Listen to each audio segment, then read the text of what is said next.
And welcome, Hoosier Nation, to our 104th episode of the Hoosier Sound, where we are the official podcast of Indiana HQ. Our mission and goal is simple. We want to bring in depth analysis and coverage for Indiana University sports to as many fans as possible across a multitude of modern platforms. We're recording this edition of the Hoosier Sound on Tuesday evening, September 3rd, 2019, where I am your host, Noah Freeman. On the docket for tonight, we had obviously some unexpected news last night where Jordan Geronimo, class of 2020 small forward, committed to Indiana last night, which is perfect timing for our podcast. But if that wasn't enough, we had a jam-packed schedule where we are going to, of course, recap the Ball State game where Indiana won 34-24 this past Saturday at Lucas Oil. And then, like we promised last week, we pushed back breaking down the IU basketball schedule since that came out about a week and a half ago.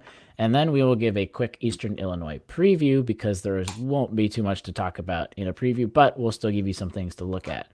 Here with me tonight, we had a very unexpected turn of events. So, if you guys don't remember, Matt lives in Florida, and he Great lives state on the of Florida. eastern side of the Florida. So about the middle to the eastern side of Florida on the water, where of course, if you're following the news at all, there is a hurricane that is just around there. So we assume that Matt wouldn't go. And honestly, last week it was a little sad when Matt was like, yeah, guys, I probably won't be able to do the podcast because there's going to be a hurricane going right through me. But he's been lucky, power. He's got internet. At least as of Yep. now, he's here to do the podcast. And Nithin, who is supposed to be here, has vanished for a second. So right now it's just Matt and I. So hopefully it stays that way. Hopefully we get Nithin on and we don't lose Matt. But how are you doing when you said it's been pitch black almost outside the whole day?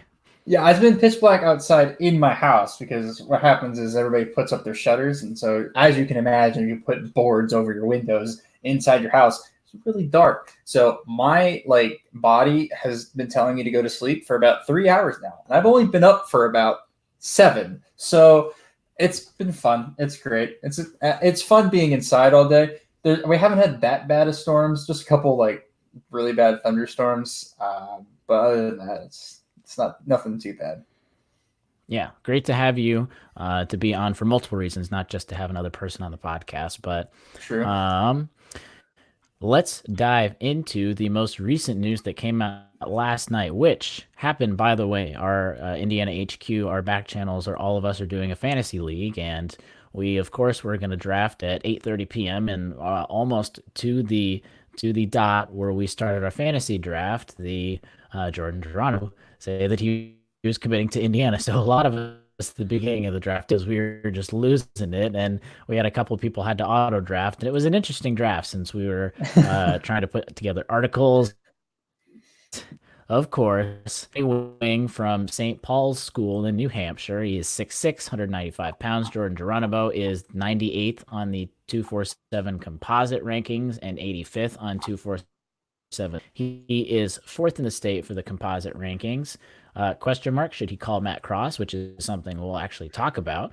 IU now is currently fourth in the country for the class of 2020. Really, they're only fourth in the country for the overall class of 2020 right now because they have 3 recruits compared to most schools who have 1 or 0 or maybe 2, and 2 of them are 4-star recruits. So that's one of the reasons. But it's still nice to see Indiana at least at the top of the recruiting rankings. But keep in mind, Xavier right now is above Indiana. So take it with a grain of salt. But this broke the streak for in-state recruits. Oh no, Archie never recruits outside the state.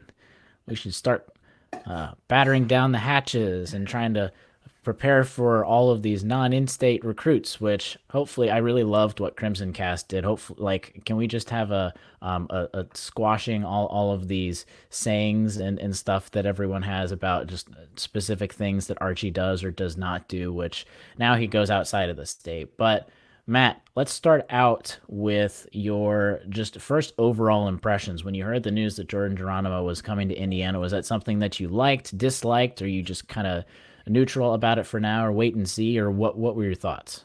I'm extremely excited. I was actually really high on George Geronimo since I found out about him. Of course, if you don't know his story, he's a late bloomer. So in basketball, you can kind of guess what that means.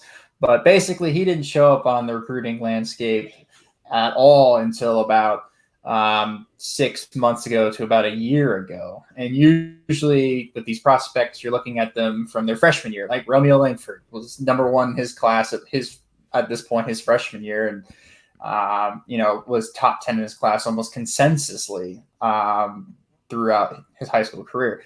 Jordan, on the other hand, was looking at Division II, Division III offers. After his sophomore year of high school, he really took a jump his junior year, worked out with the Mass Rivals program, the AAU program for the Adidas circuit. And that, you guys might know Mass Rivals because Noah Vonleh, former 5-star recruit and former IU basketball player, now turned NBA player, played for that same AAU program. He goes to a prolific prep school, not prolific prep, but a prep school in New Hampshire that's very close to the Massachusetts Rivals program. And that's where he plays his high school ball. But yeah, he's 6'6", 7-foot wingspan. He is. Yes, that's key. Yeah, 7-foot wingspan is key. Like I've said before, wingspan is almost everything in the pack line defense. This guy is going to be a defensive juggernaut on that side of the floor. He's going to be so good. He can guard positions 2 to 4 on the court at all times. He's going to come in and give us a defensive stopper immediately. He's got a pretty decent jump shot, really good touch. He could probably work on his legs a little bit more and positioning of his shot, and work on his follow through a little bit more. But the touch, the way he gets it off his hands, the release looks pretty nice to me. And he showed during the AAU season that he can hit a couple shots here and there. But on top of his shot making and his physical tools, he also is extremely athletic, like jump out of the gym athletic. He had a growth spurt. There's a couple times where you see him dunk over people in AAU ball. And this is not him playing up against, nobodies. This is a pretty good AAU program that plays against the best in the country, and he was showing off his skills there. Negatives, he probably got to work on his ball handling a little bit more. He's a little too loose with the ball right now. And just get bigger and tougher. But again, I say that for every recruit because it's true. Freshmen just need to get bigger. But he's going to be a wonderful addition to this team. And I wouldn't be surprised to see him rise in the recruiting rankings even more as the high school season goes on. I think he's 98th right now, or in the 90s, on 24/7. I could see him rise into the 70s maybe, which is a decent rise, especially considering it's would be a high school season. But I could see it happen. He's along the lines of an OG Anunoby. I think I've seen people have talked about that before, but I would say he's a better shooter than OG was at this point in his basketball career. I've seen some people say Victor Oladipo.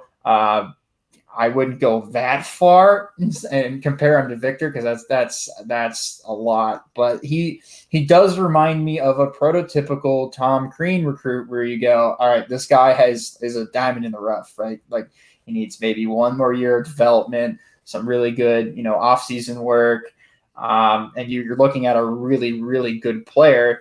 The last 6'6" super athletic guy that we talked about this same way was like a Justin Smith, right? Like a guy coming in out of high school, you go, this guy's a wing, can guard 2 through 4, is going to be really good.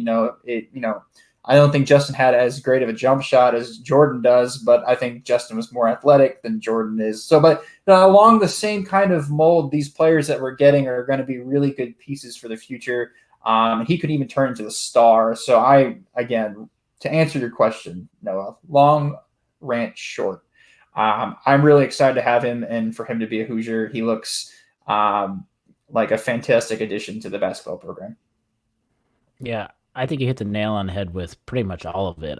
Most people haven't known about him until relatively recent. He was definitely a guy, and you can tell by the schools he was offered. If you just go onto his like 24/7 page and you see all the schools that offered him, you'd be like, really? Indiana got this guy? We're the best school that was on his list that basically offered him and everything. But you nailed it. He's a late bloomer, more or less, someone that's really coming into his own recently, especially this past summer. And if doesn't tell you much about anything, then I don't know what will. He just recently, sort of at least recently, even had an unofficial visit at UVA. And if UVA is a school that can obviously just boast about having a national championship, and he just didn't feel much, and then he visits Indiana one weekend and commits 1 day later, 1 or 2 days Okay, later, then wait. He didn't have a Virginia offer, so he took a visit, yes, but he yes, didn't that's have what an I said. Yes, offer. he Yeah, took a yeah, visit, yeah. He didn't but have an offer, so yes, but that kind of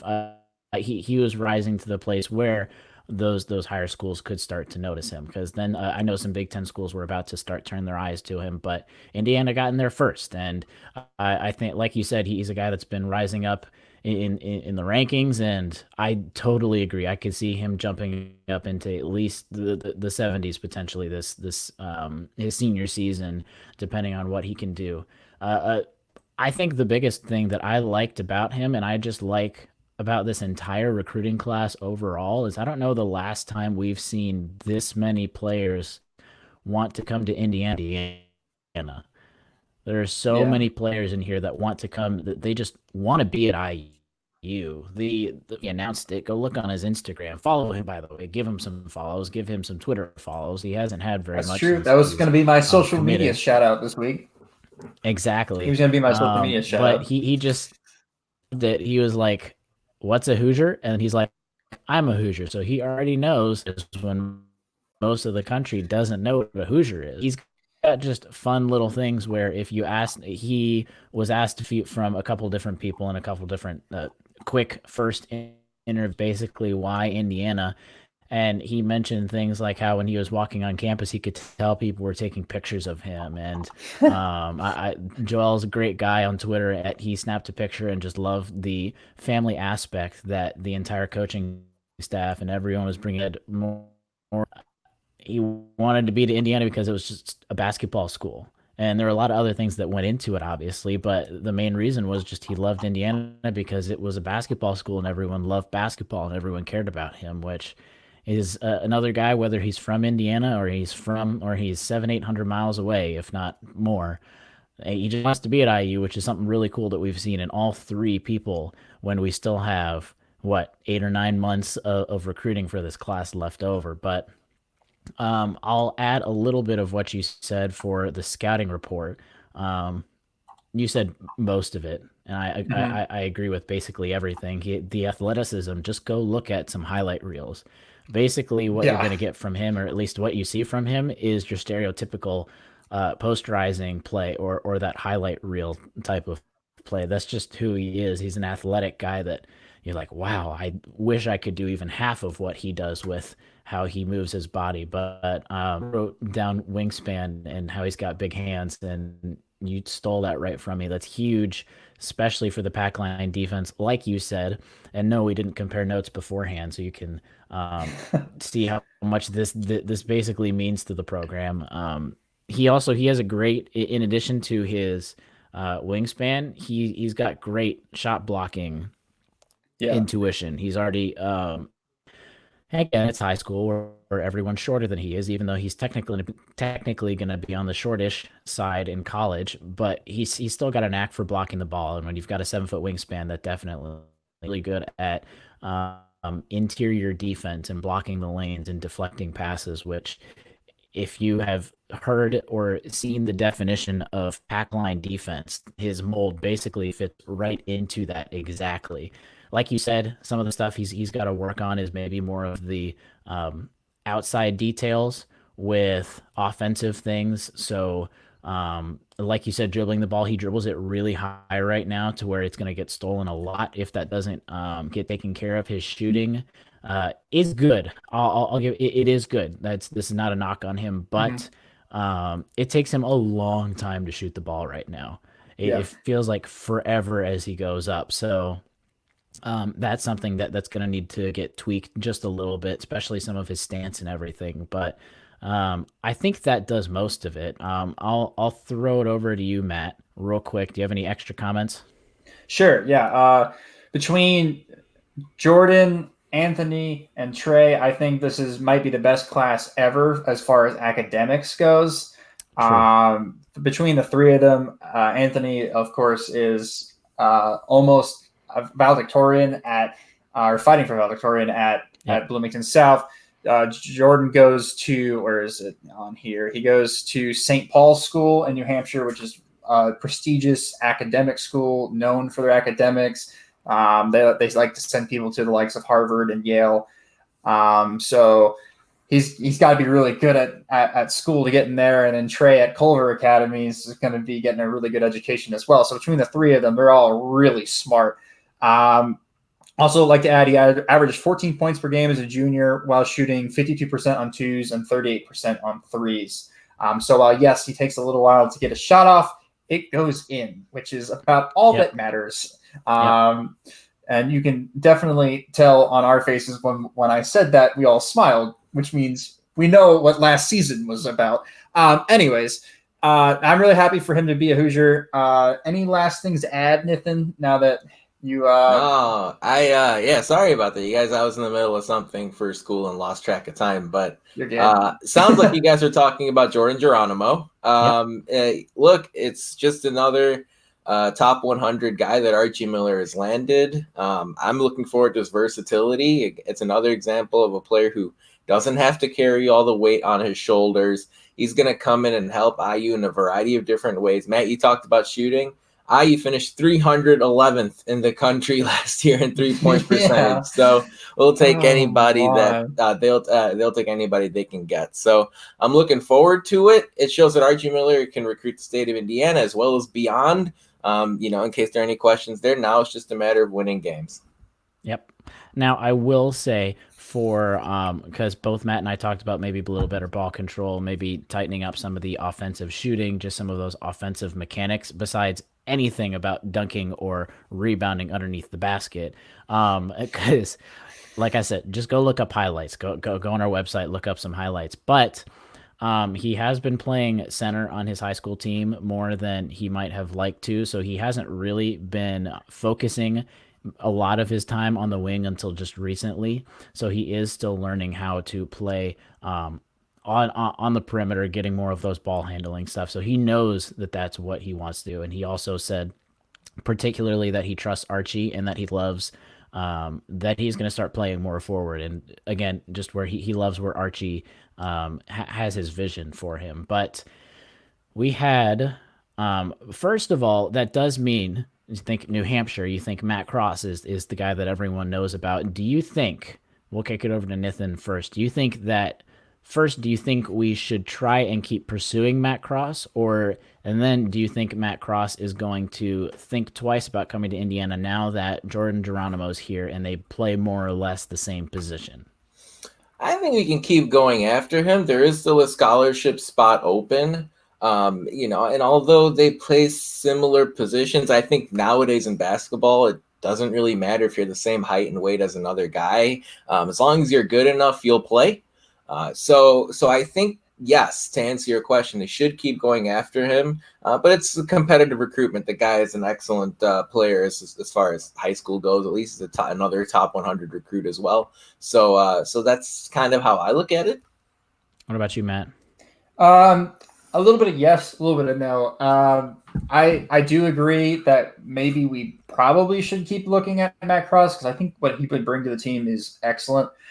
I don't think they play the same position. In fact, I would go on to say that Jordan's more of a power forward or a small ball power forward than he is a small forward himself. As you said, he plays center in high school. He can switch onto multiple positions. And he's quick, but he's also strong and really athletic, along the lines of somebody like in the NBA, like a PJ Tucker, who is a small ball for, 6'6", compact, small, but really athletic and is really smart.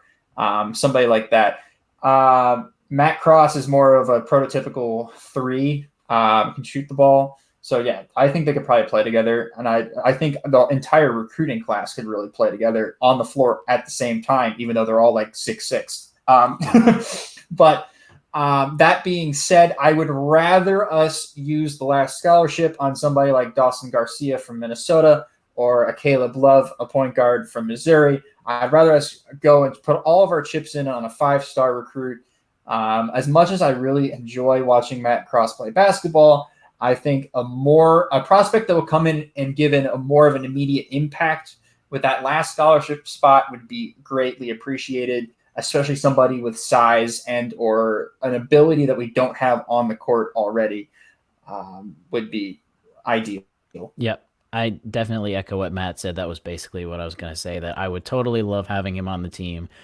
Definitely wouldn't complain. If he signed tomorrow, we'd be on the podcast again, praising everything he did, and I wouldn't think about it twice. But now that we do have a very capable and competent and has a lot of potential, a small forward in Jordan Geronimo, it would be nice for them to look at. I would prefer size down low, just because we're losing Duran and not Joey in a year, not necessarily sure how the likes of like Race or Trace might progress, and if Trace is able to stay or if he shoots up the NBA ranks and leaves or something. It would be nice to have some stable presence down low. But like you said, that one big name was something like Caleb Love having a good point guard to continue all of that. So this kind of moves into our next question that we got from Twitter from Joe.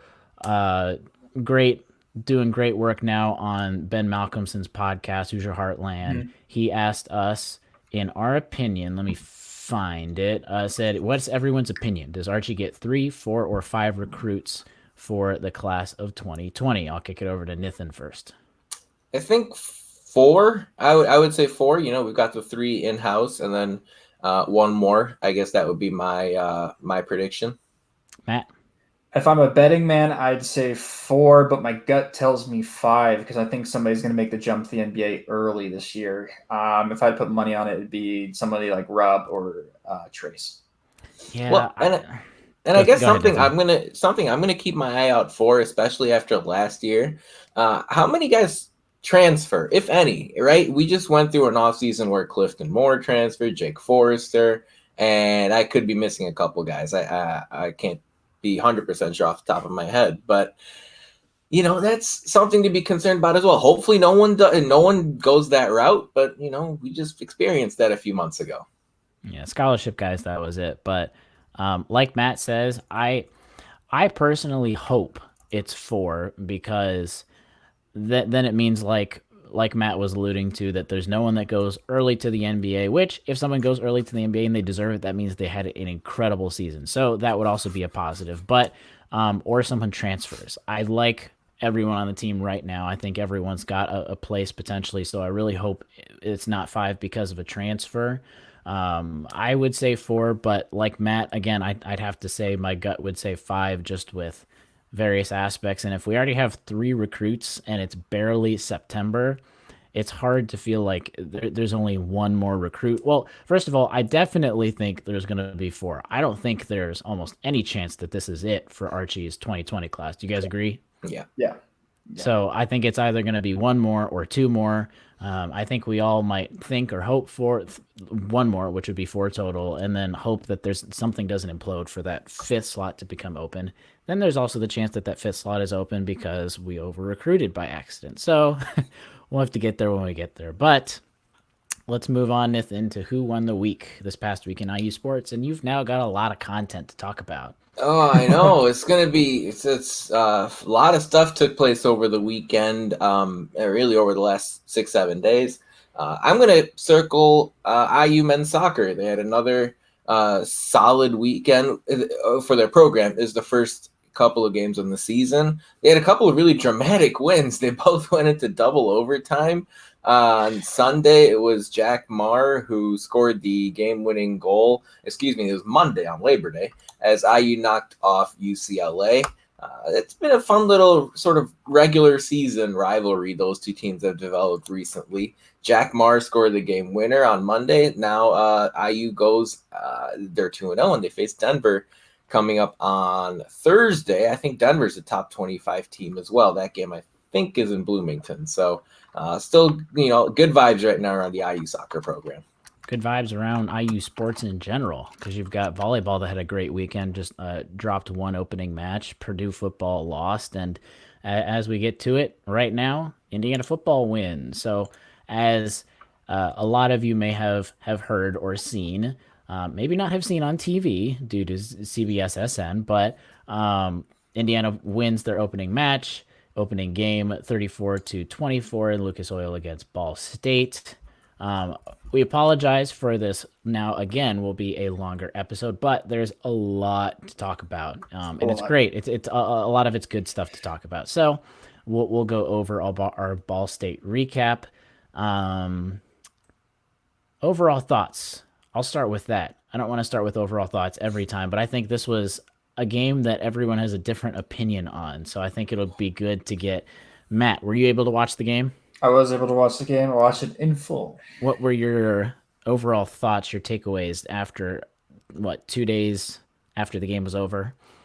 Yeah, I'm trying to remember it now because a lot has happened since then. Yeah. But if I remember correctly, I thought it was closer than I wanted to. Like, it was a little bit uncomfortable at points, but I don't think I ever had doubts in the back of my mind that we weren't going to win that game. Defense looked like they were sleepwalking basically the entire game, or sleep tackling at least, because they weren't tackling at all. Offense looked fine. We didn't establish the run as much as I wanted us to against a much smaller team, which is slightly disconcerting, but I would like to see us maybe run the ball a little bit better against Eastern Illinois this upcoming week.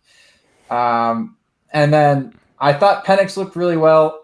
One of those interceptions is absolutely his fault, and the other one is kind of like the wide receiver not only trips but goes the wrong way, and so it's kind of like miscommunication, and it's just an unfortunate interception. But the one interception he threw, you're kind of like, huh?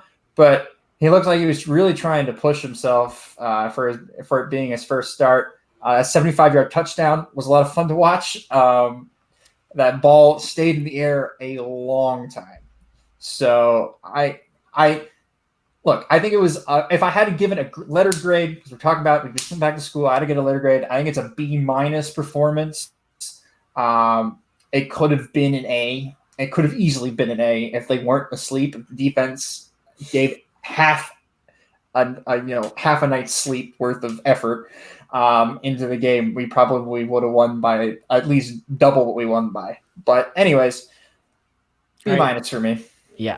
Before we break that down a little more, because there's a lot of stuff we obviously want to go over with what you just said. Nithin, what were your thoughts originally? Yeah, look, I'm not sure what exactly people expected coming into this game, to be fair. In our preview article for IndianaHQ.com, all the people who made predictions in that article kind of had it around what ended up happening. In fact, our site founder Rob had it 35-24. The final was 34-24. I mean, look, when you go with Michael Penix as your quarterback over an established redshirt junior like Peyton Ramsey, you're basically asking, you're basically taking a few lumps early so that you can get more long-term success. And Penix showed, frankly, a lot more than I thought he would in game one. This is a guy who accumulated over 380 total yards passing and running. And if it weren't for a few clear-cut drops, that number would have gone even higher. And this is Michael Penix's, first start out of hopefully 45-50 in his college career at IU.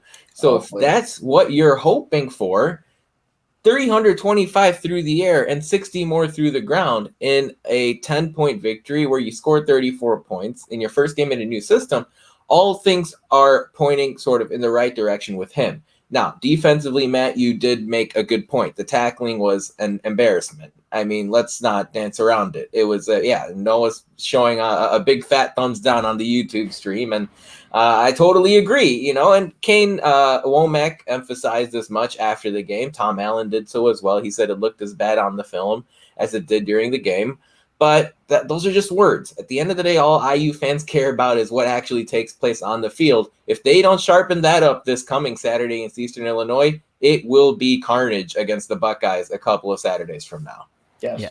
Tom Allen was not shy in talking about the tackling, which I love. And it sounds like they got ripped in film, which is also something you love to see.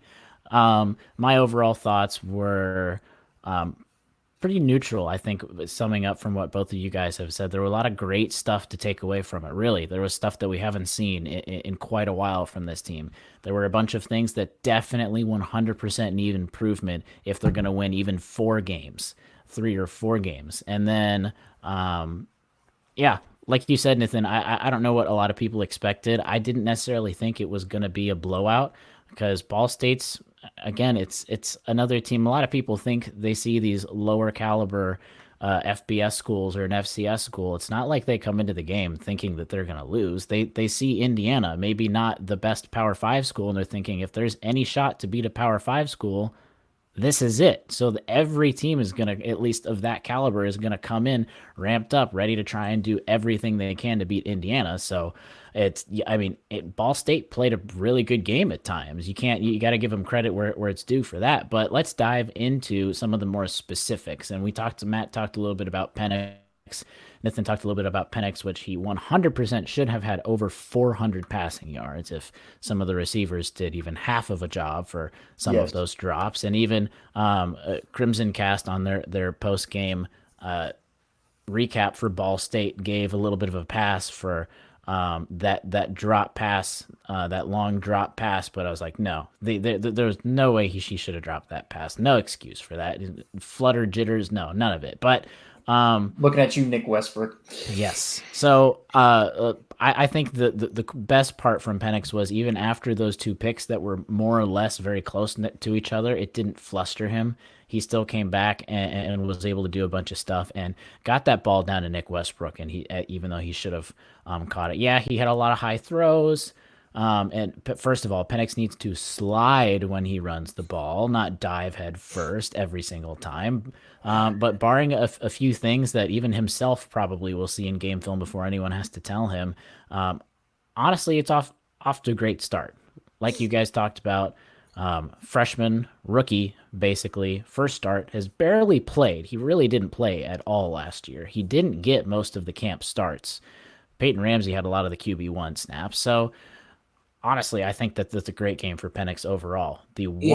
I'll add, Nithin, go ahead. Sorry. Well, and I thought you touched on a good point there briefly, Noah, and you had said something about how the interceptions didn't fluster him. I think IU, for the number of mistakes they made in that game on Saturday, nothing really shook them really in any facet of the game, right? We saw a couple of kickoffs go out of bounds, but the defense, bailed out the kicker in that situation. We saw the offense maybe struggle to put the ball in the end zone, but then we saw Logan Justice come through and bang home 3 long distance field goals. And similarly, the defense had a big takeaway at the end of the game as well. So it's something that I caught attention of when I was at fall practice, and that is this team does seem to be very united. They do seem to have each other's backs. It's that love each other that Tom Allen has preached since day one.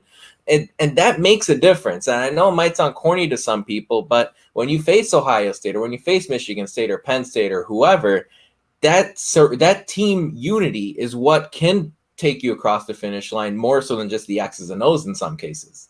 Yep. Absolutely. The peer pressure from your teammates or encouragement or help from your teammates verbally is something that cannot be overstated. As a teacher, I can only say so much, but if there's another student that says, hey, why don't you do this instead, it really has a different effect. So yeah, totally agree. I think Matt's comment about how he never really thought, even though it was close, you never really thought that it was a game that was in question. I feel like the team felt that way also. They always felt like that they were going to win no matter what happened. But let's move on to some other offensive aspects that definitely need addressing. And I think the first thing, definitely in the first half, it got better in the second half. The offensive line did not have the game they should have had and need to have as all returning starters, as an offensive line that needs to be good for this team. They did not open up any holes for runs at all.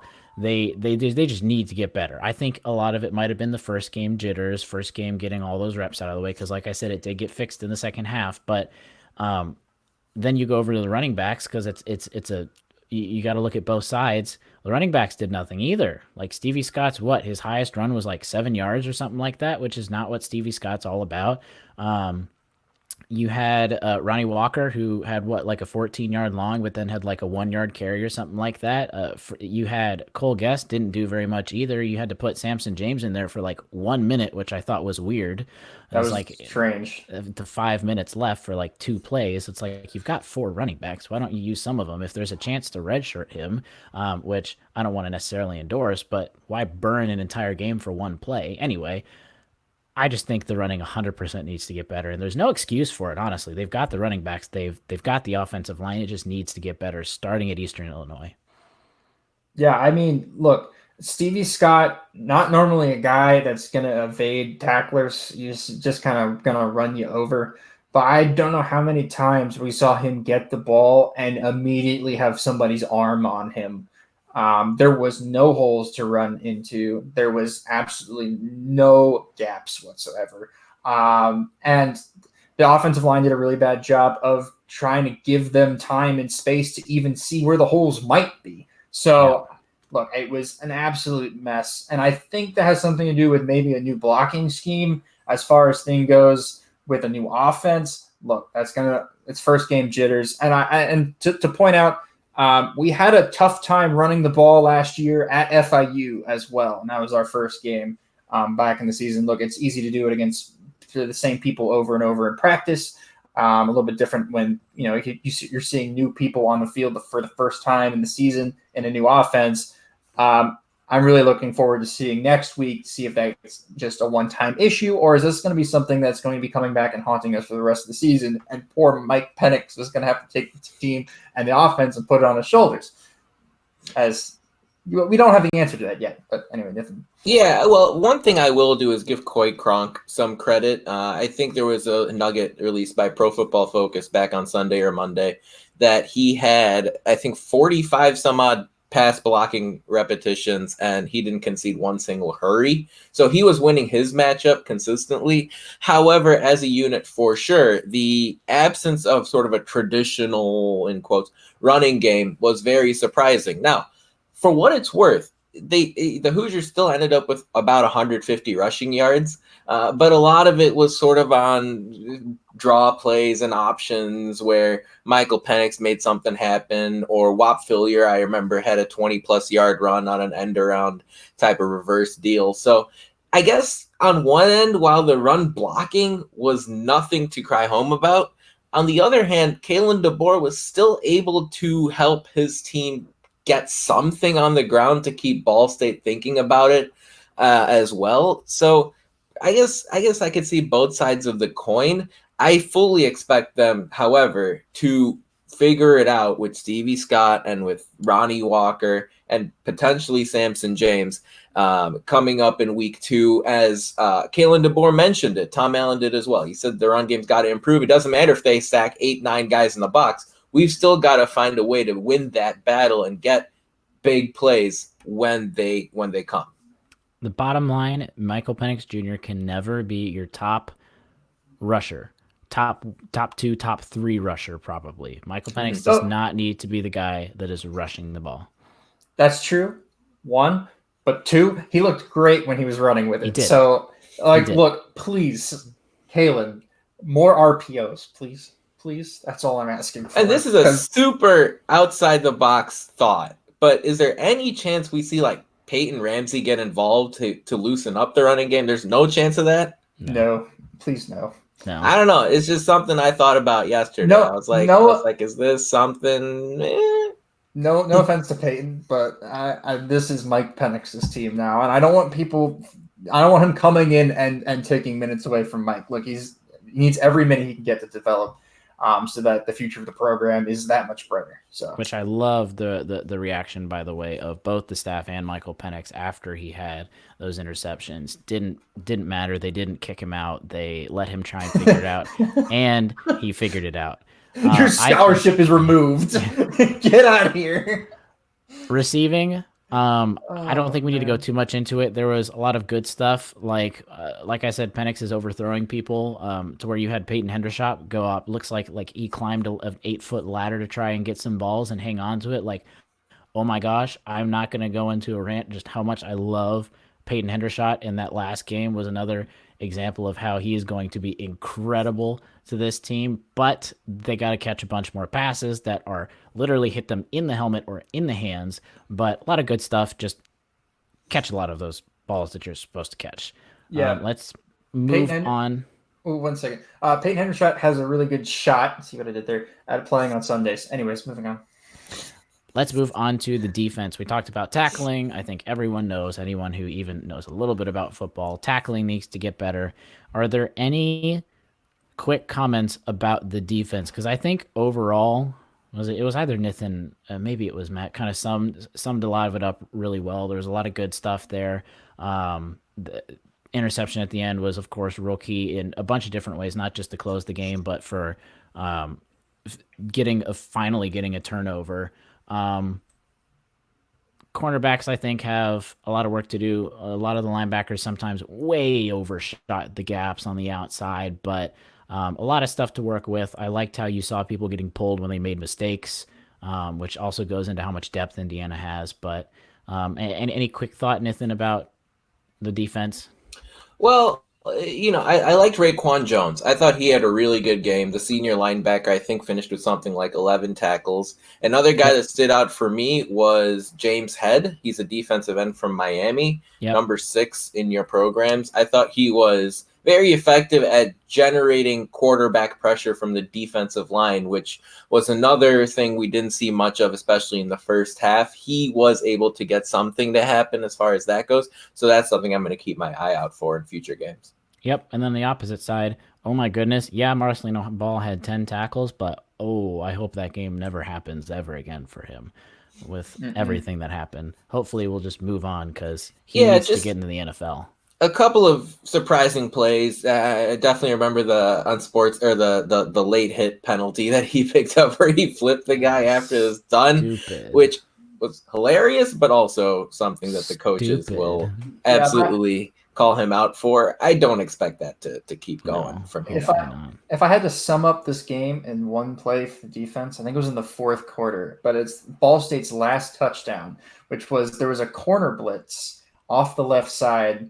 And the corner blitzes in, and he doesn't get to the quarterback, and Ball State's quarterback throws the ball to a wide open wide receiver. The safety doesn't pick him up, and he just waltzes in for the end zone. And everybody's kind of standing around like, you were supposed to pick him up. And the other guy's like, you were supposed to get to the quarterback. And everybody's standing there like, this wasn't what we were supposed to be doing. And so there you go. That was the game on defense for IU. They get much better, but the plan was there. The execution was just terrible. Yeah, which hopefully that's at least something that can be fixed. I can see both sides to fixing the plan or fixing the execution, but let's just see how they do in Eastern Illinois. Hopefully this is not what we're going to see all season. And like we've talked about, it's game one. It's game one. It's game one. It takes NFL teams 3 or 4, sometimes 8 games to get into it, and they have a preseason. This is game one. Yep. There are going to be mistakes like we've talked about and we've preached on this podcast. I think it's safe to say the special teams totally won this game. Oh my goodness. Logan Justice, first of all, 3 career longs. First, the 48 was a career long, then the 49 was a career long, then the 50 was a career long, with the 36 bunched in the middle. Honestly, why'd he kick that 36? He just should have. Yeah, back to back to back. But, oh my goodness, Peyton Whitehead is looking even better. Like, both Logan Justice and Peyton Whitehead looking like NFL kickers and punters, which is just amazing. And then you've got Ellis, the freshman that just had those incredible returns, let alone that pass for the 2-point conversion that he did. It's like, wow, that was awesome to see special teams. The defensive side of the special teams, if you will, the tackling on the other side was also great. Of course, we had the opening play of kicking it into out of bounds, and then we had that same thing happen again. But coaching staff fixed it. They just subbed out a kicker, just put it back to Jared Smoller. But quick thought, Matt, on special teams, because we got to move on. Yep, I think they were the best facet of the three facets of the football team. They're the best facet of the game. They're the best game by far. If we can establish the run and tackle on defense, I think this team is looking towards a 9-win season, right? Yep. Like 9 win, right? Like it's not going to happen. But no, look, having a good special teams is great, and we have always had one. Now let's get an offense and a defense that actually matches our special teams, and that'd be great. Hashtag 9-Windiana. Last quick thought on this game, Nithin. Yeah, I'm looking forward to seeing Logan Justice as the rest of the season goes. If you have a weapon in the kicking game like that, we were looking going into the season, we were looking for guys that surprised or exceeded our expectations. That exceeded my expectations, what he did. So if he can keep that going, wow, will that be a big help for IU going forward? All right, let's move on to the IU basketball schedule. Before we do that, check out IndianaHQ.com. We've got all of our info in one place. Follow us on Twitter at IndianaHQ, at the Hoosier Sound, because we've got a lot of surprising and eventful stuff coming on this week. Cough, cough, hint, hint. Maybe something will come out tomorrow that no one else will be getting. So be on the lookout for the website or the podcast, maybe. IU basketball schedule. Moved it back. We won't be able to talk about it nearly as much as we might want to with just the amount of stuff that we've talked about. But if you have not already listened to, of course, the Assembly Call episode breakdown of this, go listen to it. They spent a good long time talking about this, had a lot of great points. But, of course, schedule came out.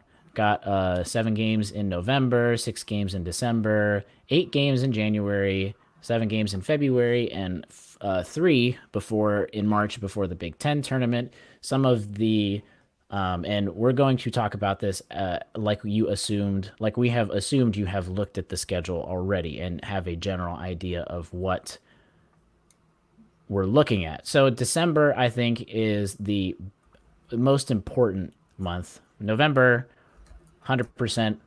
More or less cupcake game. South Dakota State is a tricky team that is better than you might think. They're ranked 92nd in KenPom, so you think South Dakota State, the Jackrabbits, are better than you might think at first glance. But December, you've got Florida State with the Big Ten ACC Challenge. Thank you for not scheduling Duke or UNC. But then you've got at Wisconsin as our first Big Ten game.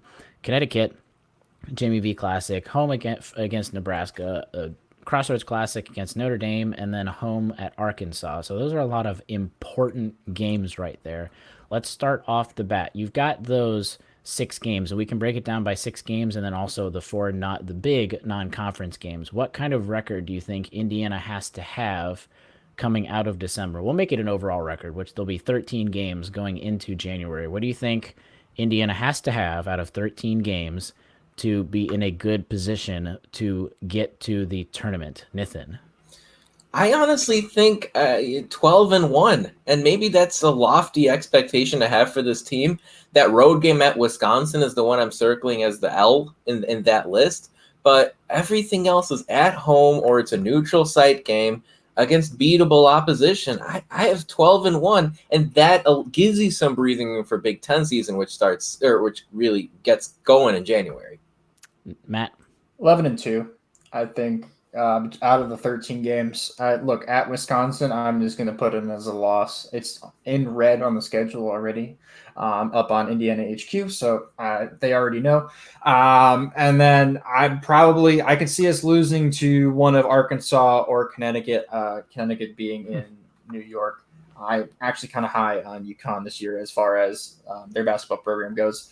I looking at the 13 games there, I actually think people underestimate how tricky a game against Princeton is going to be. As people growing up watching college basketball their entire lives go and play basketball at Princeton, they run a very interesting offensive system that's going to be very hard on the pack line defense. And coming in and playing at Assembly Hall as a smaller team, they always get pumped up to play in such a wonderful arena. So I'm putting us on upset alert against Princeton. But yeah. I think it's got to be 11-2. I think 3 losses, you're still not out of it, but definitely people aren't going to have very, very big hopes. If you have 3 losses, who are you losing to? Right? Wisconsin. Let's see. Florida State is a better team than people think. Yes, true. Florida but State's a better team. So Wisconsin, Florida State, It's and then at like you home. said, yes, which I think does change things drastically. And then like you said, maybe a Connecticut, Arkansas, Notre Dame. I think, yeah, I don't think, and it shouldn't be, but I think you're at least still treading water if you have 3 losses. But I think you at least need to get to 11-2, 3-1 in those big non-conference games, and 1-1 at least in those first 2 Big 10 games. Yeah, if we're treading water at this point in the season, it's going to be a rough end of the season because the Big Ten, if you thought the Big Ten was good last year, which it was really good last year, it is a little bit lower, but it's almost I could see it being almost as good as it was last year. Yep. All right, moving into January, we don't have as much of a gauntlet as we did last year, thankfully. We've got a good stretch of this year. They did a pretty good job of more or less having 2 home games, 2 road games, 2 home games, 2 road games. And it almost does that for the entire conference schedule, which is great. The only time, the only long stretches that they have, so from the middle of January to February, they've got 4 of 6 games are away. And then the middle of February to the beginning of March, they've got 5 of 6 that are away. So those are the big stretches that they have as road games. The longest break that they will have, they've got an 8-day break twice, which is around Christmas. They go from Nebraska to Notre Dame is 8 days, and then Notre Dame to Arkansas is 8 days. So really, they've just got one game in over 2 weeks. So the things that I noticed mostly was there are 13 times that there's a 2-day turnaround. So you play, you're on, then you're off, then you're off, then you're on. So you play Saturday, off Sunday, off Monday, play Tuesday. That happens 13 times, which is a lot, but that's the norm now. There are 3 games though within 7 days. So you have one Sunday, Monday, and Saturday. That happens twice, and then there is a stretch where you have 4 games in 10 days, which is rough. That will be the only rough part, but overall, at least compared to last year, and you're always going to have things to talk about in the conference schedule. That's just how the conference works. That's part of the reason of having a conference and doing conference schedules. There's always ups and downs, but at least compared to last year, definitely much more spaced out. Yes, absolutely. Well, it is, and I think that should only benefit the Hoosiers, right? They don't have these, really nasty sequences at any point during the season, and it feels like just when things might get tough, they come home to play a game or 2 at Assembly Hall. So as a whole, I don't think the Big Ten will be as good as it was last year. I think that's another thing, another item that helps the Hoosiers in this upcoming basketball season. And then, of course, you hope those external issues don't affect the teams, things like injuries, which really plagued IU last year. You hope that they can stay healthy and they can stay deep, because that is really what's going to push them over the top against these other Big Ten opponents. If they have to play a shorthanded team in a lot of these games, it's going to be trouble. Yep. Just as a reminder, the teams that we play once, that Indiana plays once, is Northwestern at home, Rutgers away, Michigan State at home, which is great, Iowa at home, Michigan away, Illinois away. And I think that's a great slate for those playing once teams. You get Michigan State at home, which for this team is 100% doable. They don't know the recency bias that Indiana doesn't usually beat Michigan State, even though Michigan State, I think, is a stronger team this year. They don't care. They're going to go into that thinking that they're going to win. You got Rutgers away, which is great. You get one of those games away. You got Illinois away, even though people are much higher on Illinois. I'm going to be higher on Illinois, maybe just not as high as everyone else. You got that game away, which is better than someone like Michigan, which we do have away. So we'll have to see how they play out. You've got Iowa at home, which no one knows how Iowa is going to turn out right now. And then you've got Northwestern at home, which it's looking like Northwestern is not going to be very good this year, potentially. So you've got a couple nice games there. Are there any thoughts you have overall between January and February into March that you see as a tough slate, something that you like? Just last comments on how you think the conference schedule is going to play out, Matt. Yeah, tough slate. January 23rd to February 13th. You play Michigan State, probably going to be the number 1 team in the nation. Quick turnaround to Maryland. Quick turnaround. Maryland. Quick Then turnaround Penn State. quick turnaround at Penn State. Quick which we turnaround don't to Ohio State. At Ohio State, who's going to be a top 25 team for sure. Then you had a 7-day break, and then you got Purdue at home, and then followed by Iowa at home. So out of those games, 1, 2, 3, 4, 5 out of the 6 games are going to be very hard games. And the first 3, Michigan State, Maryland, Penn State, are all within 6 days of each other. Yep. So it's very quick, fast-moving schedule for those dates. And then you have at Michigan, at Minnesota. Both those teams are kind of up in the air. You don't even know how good they are going to be until later on in the schedule. But looking at still at Michigan though, which Indiana does not play very well in. So correct, absolutely. But we did win a Big Ten championship on Michigan's home court not too long ago. So correct. Look, the schedule I think is really balanced and well filled out, and I think Nithin agrees with that as well. There's not it's like a death stretch like we saw last year, right? Like where you could go and go, I can't see us winning more than 1 game out of these 7, right? Like out of these 6 games, I can see us winning 2 or 3, right? Like I'm splitting the shot, but. Look, Ohio State's going to be really good in the league. Michigan State's going to be really good. Maryland's going to be pretty good. Purdue's probably going to be really good just because as much as I hate Matt Painter, he's an incredible head coach now. And they've got it rolling there. Illinois is going to be decent. Wisconsin's always it's just Wisconsin basketball. So, and Iowa is up in the air. And then you have us. And who knows what kind of a team we're going to be. So the Big Ten is going to be deep again this year. But yeah, I mean, look, if we can at least hover around 500 in the conference, be 13-1 or 12-1, 10-2, whatever it is out of the non-conference schedule, we're looking at, maybe a tournament berth, but yeah, we got to see.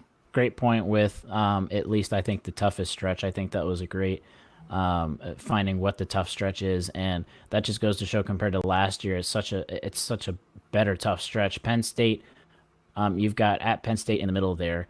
You've got some home games there, which is the important part, even though it's Michigan State and Maryland and Purdue that are going to be, all of them should be really good teams. And I just mean all of them. Michigan State's going to be good. Purdue's probably going to be good. Maryland should be good, but you never know. It just sprinkled with home games, which is great. So, Nithin, do you have any comments? Yeah, I would say the main thing here, you guys, is that there is no doubt to me that IU looked at what happened last year and made their schedule for the 2019-20 season a little bit easier. Correct. To reflect what the tournament selection committee gave IU last season. Last year, IU beat a lot of great teams, but they lost to a lot of great teams. And because of the quantity of those losses, they were not invited to the NCAA tournament. This year, you look at the schedule, there aren't that many brutally tough games outside of the Big Ten schedule. So clearly, this is a reaction that Fred Glass and the basketball administration has looked at and said, here, this is what we're going to do. We're going to try to accumulate as many wins as possible. I'm highlighting the early January portion, the start of the sort of the traditional Big Ten season. I'm looking at that game at Maryland. That'll be a nice litmus test for IU to see how much they improved in the non-conference slate. And then you've got Northwestern and Ohio State at home. Can the Hoosiers finally beat the Buckeyes for the first time in a long time?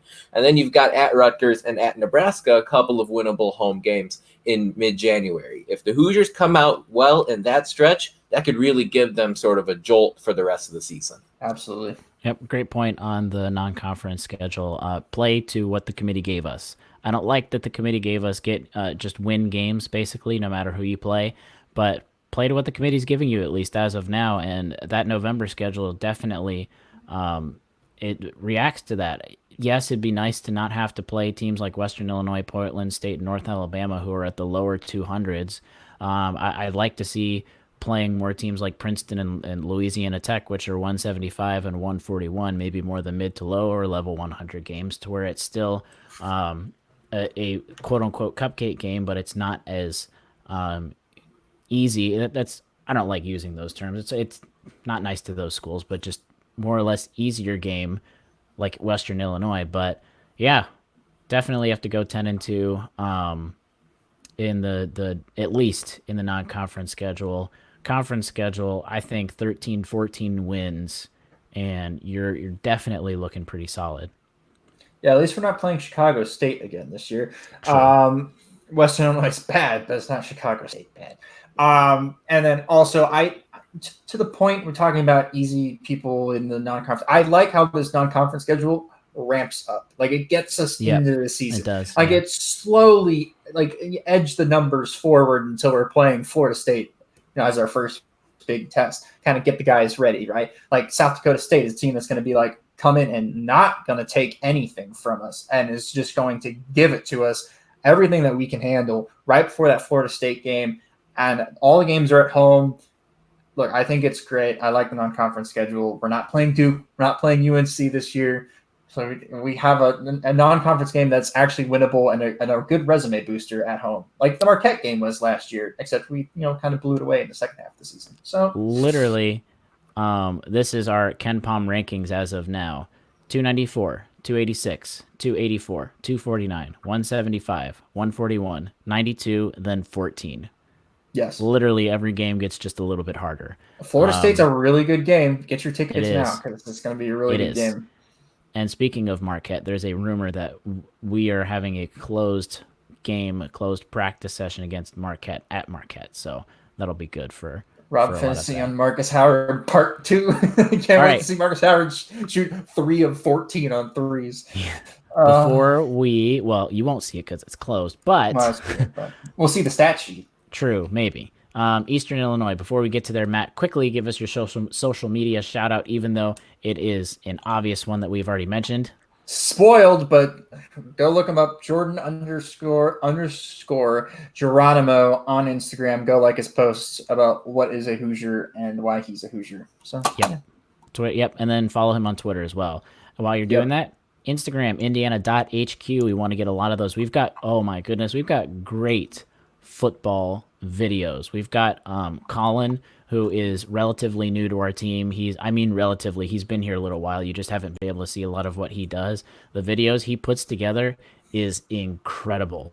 Go follow us on Instagram, Indiana.HQ, and Twitter at IndianaHQ, because you get to see all of those incredible videos. By the way, you can disregard everything we were talking about Matt Cross earlier. He committed to Miami 2 minutes ago. So there you go. Mid-podcast breaking news. This is how it works here at Indiana HQ. We just plan these things, right? Like whenever we plan something. That was definitely a reaction to Jordan Geronimo, I would assume. Yeah, we were talking about solidified what he was thinking. Absolutely. I think so as well. So looks like we'll be using that scholarship spot for somebody else then. That answers that question. That's why we give you when we record this podcast, so you see that we recorded it right before he did it. And if you're still listening, you'd love to hear our Eastern Illinois preview. Not going to be too much. The game is Saturday the 7th. This Saturday, it's home, 3:30 p.m. BTN. So great to get a home game so we can get BTN back on our schedule. We had someone comment to talk about how BTN couldn't get it on this past weekend because it was a bum game. Yes, we know it's still just frustrating nonetheless to have CBSSN are the ones that are covering it. But ESPN Matchup Predictor right now has a 98.5% chance that Indiana wins, which is right now the highest game and compared to UConn, which is 97.4. This is an FCS opponent. This FCS opponent has 38 freshmen on the rosters. So just over a third of their roster is freshmen. They've got 5 transfers, so 43, almost half of their entire roster are new. They've also got 17 new coaches, including the head coach. So this team is almost brand new and very young. So they have not had a lot of experience whatsoever. Their first game was against Chattanooga. They lost 24-10 at Chattanooga. I'll give my quick thoughts, then I'll see if Matt and Nithin have anything to add to that. Offense, they turned the ball over 3 times in their first game. In addition to that, I just talked about new people. They've got 5 new offensive linemen. Their entire line is completely new. Now, that being said, they did allow just 1 sack, but they were giving a lot of pressure to the QBs there. The QBs were pressured a lot. So we'll see what our defensive line, who is did decent actually, I think better than we thought, at least against Ball State. They've got a new running back as well. The biggest thing to look out for, they've got a 2 QB system. It's not a some guy wins or loses the job. They both use Harry Woodbury and Jonathan Brantley, both almost evenly. You've got Xander Richard, who's a solid receiver.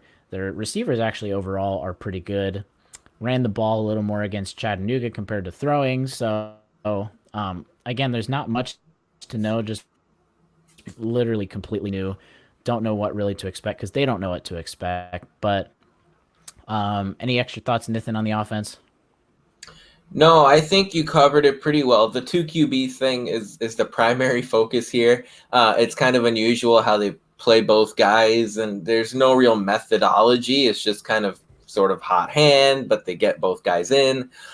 This is an Eastern Illinois program that used to be a pretty dominant force in FCS play, or it used to be Division I AA. This time right now, they're going through some transition. So I use a 34-point favorite. I don't expect much trouble here, especially given that IU's got some things they can work on.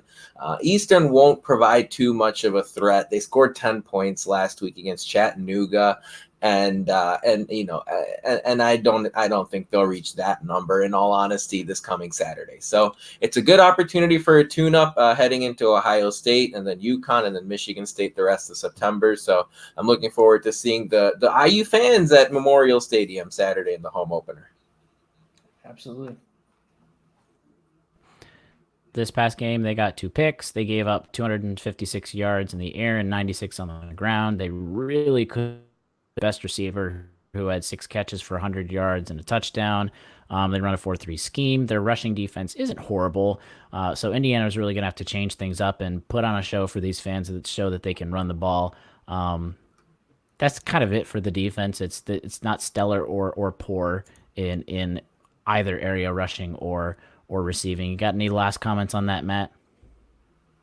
Nope. I think this is a defense that we should score a lot of points on, and it's an offense that we should keep them out of the end zone. So there you go. That's my thoughts on this.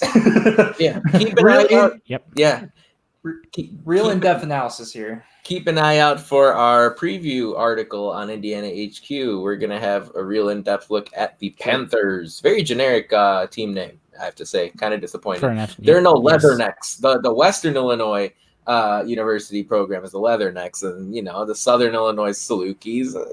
They went with the Panthers. Kind of disappointed, but I guess that's the difference. Different. Like Friday Night Lights, but all right. That about wraps it up for our 104th show of the Hoosier Sound. Thank you guys so much for joining us, especially on another long episode. Thanks to that live audience for coming out and participating in the chat section.